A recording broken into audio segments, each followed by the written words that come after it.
Сурагчдын улирлын амралт ихс үеэр 82 дугаар сургуулийн 7-8 дугаар ангийн 11 найз нэгдэн галзуу хурд дугуйчдын клуб байгуулжээ. Энэ клуб нь үеийнгийн дээрлэлтийн эсрэг эрүүл мэндийг эрхэмлэх хураайтаагаар байгуулагдсан байна. За тэгэхээр би та бүхэнд бас маш сонирхолтой сонирхогчдын клубыг танилцуулъя. Тэгэхээр энэ бол галзуу хурд клуб.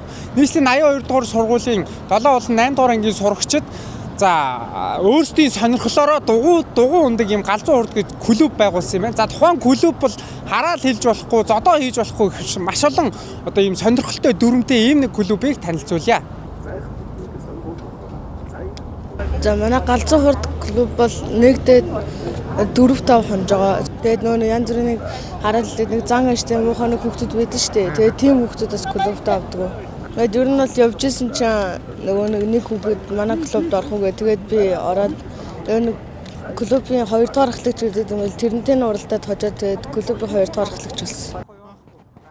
Галзуу хурд клубын бяцхан дугуйчид сайхан сэтгэлийг эрхэмлдэг гинэ. Тэд нэгнийхээ дугуй эвдрвэл тусалд цаашлаад боломж олцоо муутай нэгнээ дэмждэг хэлээ. Би тэдэнтэй өглөөгөр уулзахаар тохирсон боловч дугуйчид маань өчигдөр нилээд удаан дугуйж ийсэн тул ядарч унтсан байлаа. Тэд өдөр бүр оройн 14 цагаас 19 цагийн хооронд нийт 3 цаг дугуй ундаг байна. Ийхүү утасны хэрэглэнээс хүндэрч найзуудтайгаа цагийг идэвхтэй өнгөрүүлэх нь илүү амт харилцааг бий болгодог гэж дурдлаа.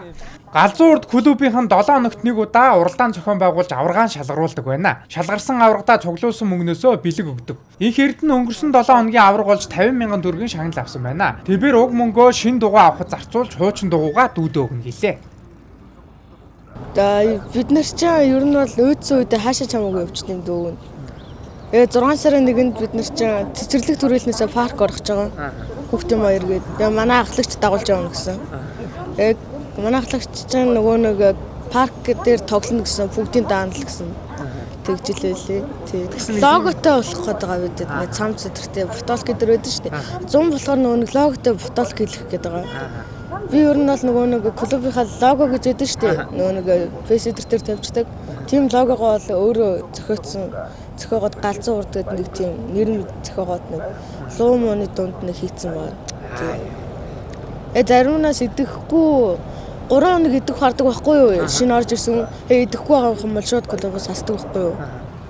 Дугуйчид цаашдаа өөрсдийн гэсэн логотой хүүдий, подвалктай болох зорилго тавин аав ээжийнхээ өгсөн мөнгийг хуримтлуулж буй талаараа ярьлаа. Мөн клубт маш хурдан дугуй ундаг, хараал хэл зодоо хийдэггүй хүүхдүүдийг илсүүлдэг байна. Чөлөө цагаа инхүү зөв боловсон өнгөрүүлж, эрүүл мэндэд анхааран үе тэнгийнхэнтэй зөв үлгэр дуурайл үзүүлж буй цаашаалтай гэлээ. Тэд уралдаж 1, 2, 3 дугаар ахлагчаа тодруулдаг байна. Мөн тус клубийнхаа мөнгөө цуглуулж 6 дугаар сарын 1-нд парк очиж хамтал тоглохоор төлөвлөж байгаа юм байна.